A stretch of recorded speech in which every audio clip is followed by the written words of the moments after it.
अस्सलामु अलैकुम व रहमतुल्लाहि व बरकातुहू। इन्नल हम्दलिल्लाहि वस्सलातु वस्सलामु अला रसूलिल्लाह। अल्लाहुम्मा सल्ली अला मुहम्मदिन व अला आलि मुहम्मदिन व बारिक वसल्लम। अऊज़ु बिल्लाहि मिनश शैतानिर रजीम। बिस्मिल्लाहिर रहमानिर रहीम। शहरु रमज़ानल्लज़ी उन्ज़िला फ़ीहिल क़ुरआन हुदल लिन्नासि व बय्यिनातिम मिनल हुदा वल फ़ुरक़ान फ़मन शहिदा मिनकुम फ़यसुम। सदक़ल्लाहुल अज़ीम। रमज़ान की आमद है। चंद दिनों बाद जो है रमज़ान का अज़मतों वाला महीना साया फगन हुआ चाहता है। और आप ज़रा देखिए कि अल्लाह ताला ने अज़मत के, फ़जीलत के, मैजेस्टी के, रफ़त के तमाम मामलात को अपनी किताब के साथ वाबस्ता फ़रमाया। इसलिए जिस रात कुरान हकीम लौह महफूज से आसमानी दुनिया पर नाजिल किया गया, वो रात तमाम रातों की सरदार बनाई गई, लैलतुल क़द्र। और कुरान कहता है लैलतुल क़द्रि खैरुम मिन अल्फ़ि शहर। ये लैलतुल क़द्र ये 1000 महीनों से बढ़कर। इसी तरह जिस महीने कुरान के नज़ूल का आगाज़ हुआ वो महीना तमाम महीनों का सरदार है, रमज़ान, जिसके दिनों के रोज़े अल्लाह ने फ़र्ज़ फरमाए। तो ये फिर हम देखते हैं कि कुरान हकीम का नज़ूल जिस जगह पर हुआ, यानी हिजाज़ की सरज़मीन, मक्का मदीना, इसके अतराफ़ का इलाक़ा, रूह अर्ज़ी पर यह मुक़द्दस तरीन जगह है। और फिर जिन लोगों ने कुरान के मुताबिक अपनी ज़िंदगी गुजारी वो अम्बिया के बाद सबसे अजीम इंसान कहलाए, यानी सहाबा कराम। उनके बारे में कुरान कहता है रज़ी अल्लाहु अन्हुम व रज़ू अन। अल्लाह उनसे राज़ी हो गया, वो अल्लाह से राज़ी हो गए। और ये सिलसिला रुका नहीं है। बुखारी शरीफ की रिवायत है, अल्लाह के रसूल सल्लल्लाहु अलैहि वसल्लम ने फरमाया खैरुकुम मन तअल्लमल कुरान व अल्लमह। ऐ मुसलमानों, तुम में बेहतरीन लोग वो हैं जो कुरान पढ़ें और पढ़ाएँ, सीखें और सिखाएँ। और कुरान ना सिर्फ इस दुनिया की ज़िंदगी में बल्कि हमारी उखरवी निजात के लिए भी यही ज़रिया है। मुस्लिम शरीफ की रिवायत है, अल्लाह के रसूल सल्लल्लाहु अलैहि वसल्लम ने फरमाया अल कुरान हुज्जतुल लका व अलैक। कुरान या तो तुम्हारे हक़ में हुज्जत होगा या तुम्हारे ख़िलाफ़। तो अब ये कुरान के नज़ूल का महीना आया चाहता है, बड़ी बरकतों वाला महीना है। मुत्तफ़क़ुन अलैह रिवायत है, अल्लाह के रसूल सल्लल्लाहु अलैहि वसल्लम ने फरमाया इज़ा दख़ला रमज़ान, जब रमज़ान शुरू होता है, फ़ुत्तिहत अब्वाबुल जन्नह, तो जन्नत के दरवाज़े खोल दिए जाते हैं। वग़ुल्लिक़त अब्वाबु जहन्नम, और जहन्नम के दरवाज़े बंद कर दिए जाते हैं। वसुलसिलत शयातीन, और शयातीन, सरकश शयातीन को जंजीरों में जकड़ दिया जाता है। यानी ये नेकी का मौसम बहार है। इसमें अल्लाह ने 2 पैरेलल इबादतें रखी हैं। एक तो दिन का रोज़ा जिसे अल्लाह ने फ़र्ज़ करार दिया है, दूसरा रात को अल्लाह की किताब के साथ बसर करना है, जिसे बड़ी जो है वो सवाब और अजर का अल्लाह ने बाइस बनाया। चुनांचे मैं 2 अहादीस आपके सामने रखूँगा और आप ज़रा गौर कीजिए कि नबी अकरम सल्लल्लाहु अलैहि वसल्लम ने एक जैसा अंदाज में हिदायत फरमाई। ये मुत्तफ़क़ुन अलैह रिवायत है, अल्लाह के रसूल सल्लल्लाहु अलैहि वसल्लम ने फरमाया कि मन सामा रमज़ाना ईमाना व एहतसाबन गुफ़िर लहु मा तक़द्दम मिन ज़ंबी वमन क़ाम रमज़ाना ईमाना व एहतसाबन गुफ़िर लहु मा तक़द्दम मिन ज़ंबी। यानी जिसने रमज़ान के रोज़े रखे ईमान और एहतसाब के साथ, तो अल्लाह ताला उसके ज़िंदगी भर के गुनाह बख्श देते हैं। और जिसने रमज़ान की रातों में क़याम किया ईमान और एहतसाब के साथ, तो अल्लाह ताला उसके भी ज़िंदगी भर के गुनाह बख्श देते हैं। तो जहाँ दिन के रोज़ों का ज़िक्र है, उसी शान के साथ रात को कुरान के साथ बसर करने का ज़िक्र है। तो ये दोनों इबादत हैं और असल में इंसान एक दोहरा वजूद है। और इसमें कहा जाता है कि एक ये जिस्म जो गोश्त हड्डियों का बना हुआ वजूद है, जो हैवानी हिस्सा है हमारे वजूद का, उसके साथ साथ अल्लाह ने हमें रूह भी दी। और ये जिस्म और रूह से मिलकर इंसान मुकम्मल होता है। जिस्म ज़मीन से बना है, मट्टी से बना है, इसकी सारी ज़रूरियात भी मट्टी से पूरी होती हैं, जबकि रूह का ताल्लुक़ अल्लाह ताला से है। और रूह की ग़िज़ा कुरान हकीम है, यह अल्लाह का कलाम है। इसलिए सूरह रात में अल्लाह ताला फरमाते हैं अला बिज़िक्रिल्लाहि तत्मइन्नुल क़ुलूब, आगाह हो जाओ, अल्लाह के ज़िक्र ही से दिलों को इत्मीनान हासिल होता है। तो रमज़ान में इंसान की मिसाल यूँ समझ लें जैसे घोड़ा और सवार होता है। तो घोड़ा अगर बहुत ताकतवर हो, सवार कमज़ोर हो, तो उसकी गिरफ्त नहीं होती सवारी पे, और फिर घोड़ा अपनी मर्ज़ी चलाता है। लेकिन अगर सवार ताकतवर हो और उसका पूरा काबू हो घोड़े पर, तो फिर जो है वो घोड़े की मजाल नहीं है कि वो सवार की मर्ज़ी के अलावा कोई काम करे। तो रोज़े यही करते हैं कि जिस्म को कमज़ोर करते हैं और रूह को ताकतवर बनाते हैं।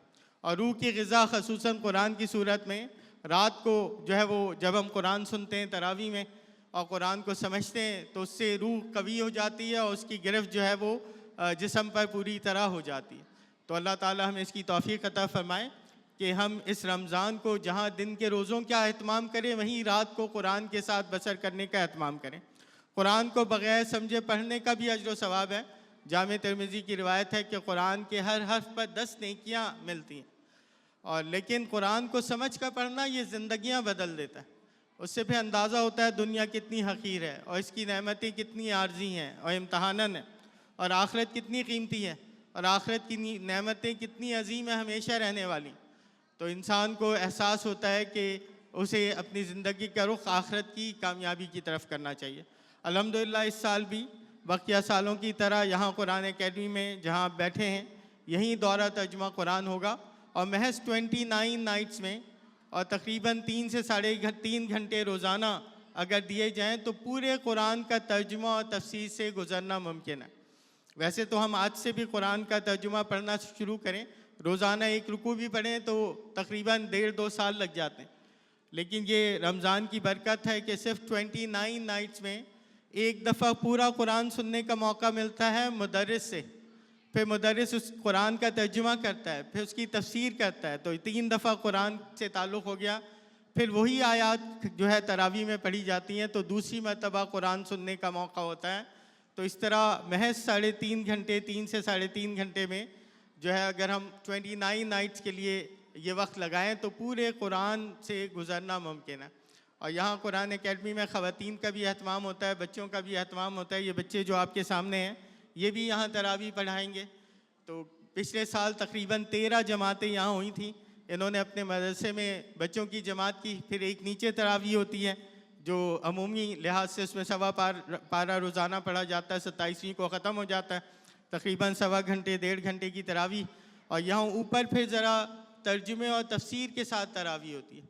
इसमें थोड़ा टाइम ज़्यादा लगता है लेकिन ये कि ज़िंदगियाँ तब्दील होती हैं और समझ आता है कि कुरान क्या बात कर रहा है।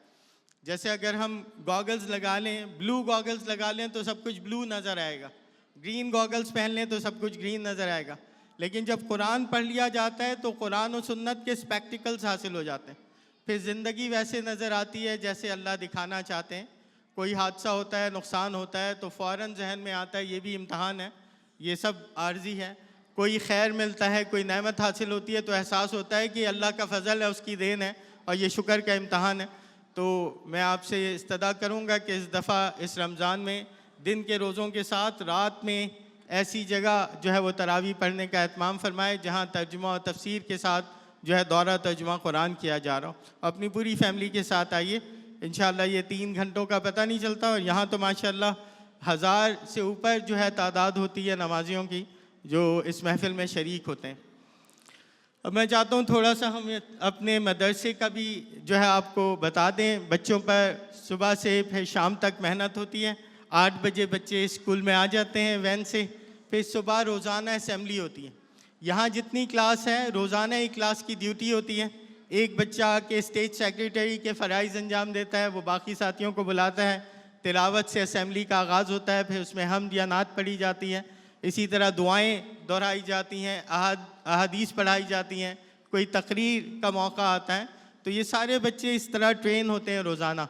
जैसे आज का ये प्रोग्राम कर रहे हैं तो इस तरह का एक मिनी प्रोग्राम ये रोज़ाना असेंबली में कर रहे होते हैं। उसके बाद ये बच्चे अपनी अपनी क्लासों में जाते हैं और हमने क्लासों को भरा नहीं है। हर क्लास में 16 से 17 बच्चे हैं और 20 से कम बच्चे होते हैं ताकि असातिज़ा पूरी तरह तवज्जो से पढ़ा सकें। फिर असातिज़ा से ख़ास जो है वो रिक्वेस्ट की गई है कि वो बच्चों को डांट तो सकते, मार नहीं सकते, तो हाथ नहीं लगा सकते। हाँ, अगर वो बच्चा परेशान कर रहा है, उसे सबक याद नहीं है, तंबीह करनी है तो उसे समझाया जाए, डांटा जाए, खड़ा कर दिया जाए, लेकिन मारा नहीं जाए। फिर एहतमाम किया जाता है कि साफ़ सुथरी जगह हो, AC चल रहे होते हैं जब ज़रूरत होती है। हर बच्चे को एक कैबिनेट दी गई है। फिर रोज़ाना हम आधा घंटा देते हैं खेल के लिए, क्योंकि कुरान की तालीम आसान तालीम नहीं है, इसमें बड़ी मशक्क़त है और एक संजीदा जो है वो कोशिश होती है। और बच्चे बहरहाल बच्चे हैं तो हम रोज़ाना उन्हें आधा घंटा देते हैं खेल के लिए ख़ास, तो वो खेलते हैं। और सुबह आकर ये पहले अपना सबक सुनाते हैं, फिर सबकी सुनाते हैं, फिर मंजिल याद करते हैं। सबक और सबकी फिर भी आसान होता है, असल मेहनत मंजिल पे होती है। जैसे जैसे पारे बढ़ते जाते हैं तो मंजिल पर वक्त ज़्यादा देना पड़ता है। और हम ये चाहते हैं कि ये घर में जाकर खेलें कूदें, थोड़ा सा सबक याद करें और फिर जल्दी सो जाएं। जो बच्चे जल्दी सो जाते हैं हमने देखा है वो भरपूर फिर अगले दिन जो है वो पढ़ाई कर पाते हैं। और बाकी डिस्ट्रैक्शन से अगर घर में उन्हें बचाया जाए तो ये बड़ा एहतमाम हो जाता है। फिर इनकी इंटरटेनमेंट के लिए कि बच्चों का दिल लगा रहे, हम कोशिश करते हैं कि साल में एक क्रिकेट का टूर्नामेंट हो जाए इंटर क्लासेस, फिर एक फ़ुटबॉल का टूर्नामेंट हम करते हैं। फिर इसमें जो टीमें फर्स्ट सेकंड थर्ड आती हैं उन्हें ट्रॉफ़ी देते हैं, उन्हें मेडल्स देते हैं, सर्टिफिकेट्स देते हैं। इसी तरह फिर हम इन्हें पिकनिक पर ले जाते हैं। साल में 2 दफ़ा जा रहे हैं बच्चों आप, वैसे 2 दफ़ा हम ले जाते हैं, अब ये सोचा कि 1 दफ़ा ले जाएं, तो ये पिकनिक भी साथ इसी का हिस्सा है पढ़ाई का। और फिर हर महीने मुसाबका होता है, जैसे आपने मुसाबका देखा 3 बच्चे बैठे हुए थे और यहाँ सब मौजूद हैं। कोई पहले से हमने तय नहीं किया कौन सवाल पूछेगा, आप में से जो चाहे कुरान में से कहीं से भी सवाल करे और ये बच्चे जवाब दे रहे हैं।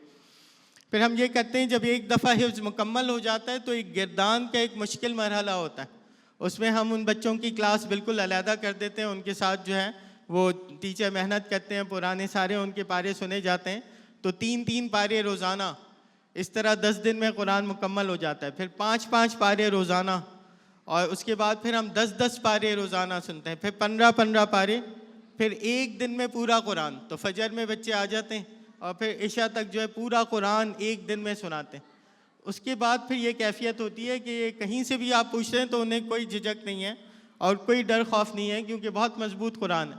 उसके बाद हम इन्हें विफाक के इम्तहान में बिठाते हैं। अल्हम्दुलिल्लाह कई सालों से हमारे बच्चे 90% बल्कि 100% जो है, बहुत सारे बच्चे होते हैं 100 में से 100 मार्क्स लाते हैं और अक्सर बच्चे फिर 90s में होते हैं।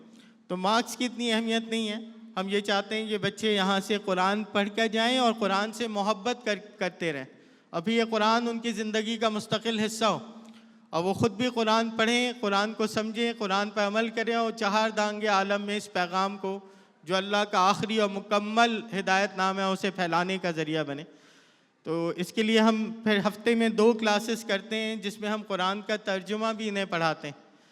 तो वो भी इन्हें पढ़ाया जा रहा है। अम्बिया की कहानियाँ भी उसमें शुरू में आती हैं, तो वो भी हम उनसे गुजार रहे हैं। तो ये पूरा स्केड्यूल है जिस पर ये बच्चे चल रहे होते हैं। तो मेहनत असल में 3 लोगों को करनी है। एक तो तलबा हैं, उनकी मेहनत तो अपनी जगह है ही। फिर असातिज़ा हैं जो इन्हें तराश खराश के हीरा बना रहे हैं। फिर तीसरे वालिदैन हैं, उन्हें भी अपने हिस्से का काम करना है। उनका काम ये है कि वो घर में इन्हें डिस्ट्रैक्शन से बचाएं। टीवी है, मोबाइल है, तरह तरह के गेम्स वगैरह जो कि वीडियो गेम्स टाइप के हैं, तो उनसे बचाएं। फ़िज़िकल एक्टिविटीज़ में लगाएं, ये फ़िज़िकली खेलें कूदें, स्विमिंग करें, फ़ुटबॉल खेलें, फ़िज़िकली जो है वो कोई बास्केटबॉल खेलें, तो ताकि ये अच्छी तरह से थक जाएं और ये कि इन्हें जो है जिस्मानी जो है वो अच्छी तरह से जो है उसकी इनकी एक्सरसाइज हो जाए। और इसी तरह जल्दी सो जाएं। घर में अगर सिर्फ सबक आप देखते रहें कि सबक इन्हें याद हो, और ये मगरिब से इशा के दरमियान बड़ा अच्छा वक्त होता है सबक याद करने का। इसी तरह फजर के बाद का, उससे थोड़ा पहले उसके थोड़े बाद का वक्त भी बड़ा कीमती वक्त है। तो सबक बच्चा घर से याद करके आए, बाकी उसकी सबकी मंजिल वो यहाँ देखी जाती। तो इस तरह ये प्रोग्राम चल रहा होता है। तीनों मिलकर काम करें तो फिर बहुत उम्दा नताइज आते हैं अल्हम्दुलिल्लाह। हम देखते हैं कि अमूमन अगर बच्चे ने कुछ ना पढ़ा हो, वो बिल्कुल स्टार्ट से शुरू करे तो कायदा और नाजरा पढ़ाया जाता है पहले उसे, और फिर उसकी जब तजवीद बिल्कुल ठीक हो जाती है और नाजरा रवा हो जाता है तो फिर हिफ्ज़ में उसे डाला जाता है। अभी हमने देखा है कि बहुत जल्दी फिर हिफ्ज़ हो जाता है, तकरीबन 2.5 साल 3 साल का दौरानिया औसत है। बाज़ बच्चे इससे पहले याद कर लेते हैं, बाज़ थोड़ा सा ज़्यादा वक्त लेते हैं। तो लेकिन अगर हौसला रखा जाए और इसमें जल्दी ना की जाए, यानी सबक जल्दी जल्दी लेंगे तो वो कच्चा होता है। जो यहाँ असातिज़ा देख रहे होते हैं किस बच्चे को कितना सबक देना है, उसके लिए क्या बेहतर है, तो उसी तरह इन बच्चों को चलाया जाता है। तो बहरहाल आप लोग एक टीचर्स पेरेंट्स मीटिंग भी हम रखते हैं, उसमें भी आप लोग आते हैं। फिर ये कि आपको हमने एक वेब टैब रखा हुआ है जिसमें आप रोज़ाना की प्रोग्रेस अपने बच्चों की देख सकते हैं और रोज़ाना इनकी हाज़िरी उसमें डलती है, इनका सबक कहाँ है, इनकी कैफियत कैसी है, पढ़ाई में ये कहाँ खड़े, वो सारी इनकी डिटेल्स जो हैं उस टैब में मौजूद हैं, आप उसे रोज़ाना देख सकते हैं। और कोई आपने बात करनी है, कोई मशवरा देना है, कुछ बात पूछनी है, तो आप ऑलवेज़ वेलकम हैं, आप कभी भी आकर बात कर सकते हैं। तो बहरहाल दुआ फरमाएं कि अल्लाह ताला इन बच्चों को ना सिर्फ हाफिज़ बनाए बल्कि बाअमल मुसलमान बनाए। इन्हें अल्लाह से मोहब्बत हो, अल्लाह की किताब से मोहब्बत हो, अल्लाह के रसूल से मोहब्बत हो और तमाम मुसलमानों से मोहब्बत। और तो बहरहाल अल्लाह ताला हम सबको अपना हिस्सा डालने की तौफीक अता फ़रमाए। अक़ूलु क़ौली हाज़ा वस्तग़फ़िरुल्लाह ली व लकुम व लिसाइरिल मुस्लिमीन वल मुस्लिमात। जज़ाकुमुल्लाहु व अहसनल जज़ा।